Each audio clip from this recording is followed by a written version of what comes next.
এই ভিকটিম এবং আসামিরা পূর্ব পরিচিত এবং বেশ কিছুদিন আগে আক্তার যে আসামি আমরা ধরেছি এই আক্তারের সাথে একটি ঘটনা সম্পর্কে মারামারি হয় এবং মারামারিতে ভিকটিম এই মামলার আসামি ছিল।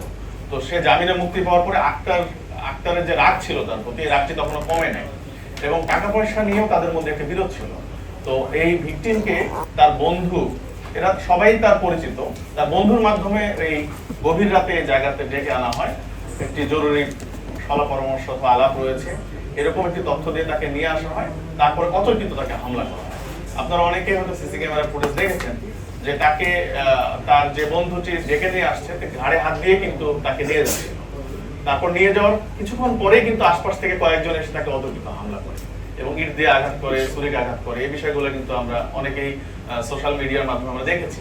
তো মোটিভ হলো টাকা পয়সা এবং পূর্বের একটি মামলার জের। এটি আমরা এখন খুবই প্রাথমিক পর্যায়ে রয়েছি, আমরা সেই অ্যাঙ্গেলেও কাজ করব। আমরা এখন পর্যন্ত ভিকটিমের নামে 6টি মামলা পেয়েছি, 4টি মাদক, একটি অন্যান্য ধারার মামলা আর একটি দ্রুত বিচার আইনের মামলা। আর ভিকটিম আমরা যতটুকু পেয়েছি ভিকটিমের নির্দিষ্ট কোনো পেশা নেই।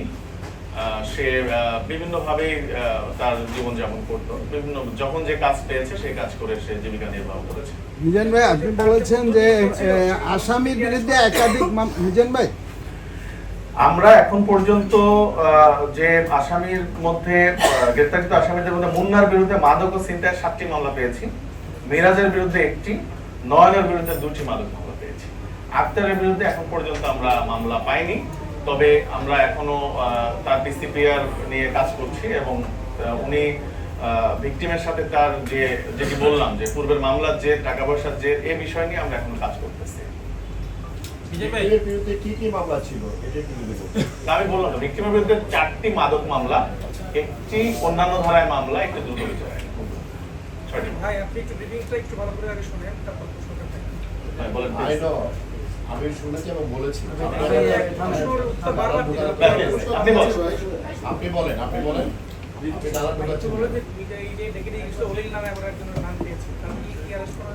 না, তাকে আমরা খুঁজছি, তাকে এখনো আমরা আইনের আওতায় আনতে পারি নাই, তবে আমরা চেষ্টা করব।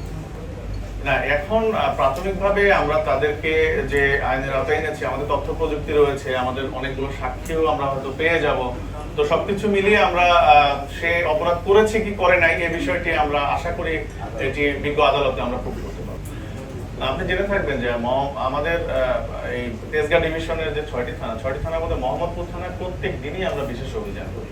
থানাটি বড় হওয়ার কারণে হয়তো একযোগে আমরা সব জায়গায় পারি না, তবে এই রায়ের বাজার কেন্দ্রিক, বসিলা কেন্দ্রিক, ঢাকা উদ্যান, চাঁদ উদ্যান কেন্দ্রিক আমাদের কিন্তু এভারেজে প্রায় দিনই অভিযান হয় এবং বেশ ভালো সংখ্যক বিভিন্ন লেভেলের ছিনতাইকারী কিংবা তারা বিভিন্ন অপরাধের সাথে, ছোটখাটো অপরাধের সাথে জড়িত এরকম অনেক অপরাধীদের কিন্তু আমরা আইনের আওতায় আনি। তো এই অভিযানটা আমরা অব্যাহত রেখেছি, কিন্তু আপনি জেনে থাকবেন যে ঘটনাগুলো 2-1টি ঘটেছে, বাহির থেকে এসে কিছু সন্ত্রাসী এসে ঘটনাটি ঘটিয়ে আবার চলে গিয়েছে এবং তাদের অন্য জায়গায় শেল্টার রয়েছে জন্য আমরা কিন্তু ঢাকার বাহির থেকে তাদেরকে আইনের আওতায় এনেছি।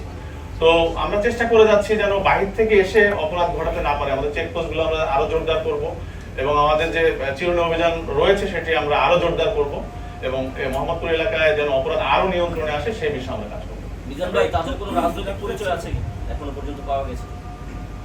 না, এখন পর্যন্ত একজন আসামির ব্যাপারে, আক্তারের ব্যাপারে আমরা একটি রাজনৈতিক পরিচয় পেয়েছি, তবে এটি ভেরিফাই করে আমরা দেখব যে আসলে তার যে পদটি আমরা জানতে পারছি এটা এক্সিস্ট করতেছে কিনা বর্তমানে, এটা আমরা আরেকটু ভেরিফাই করব।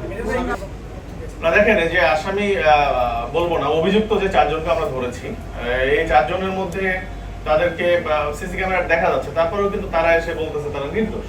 তো এখন তারা কার কথায় কাজ করে, কার ইয়েতে কাজ করে, এটা আমাদের কাছে যদি বলে তাহলে আমরা অ্যাকশনে যেতে পারবো।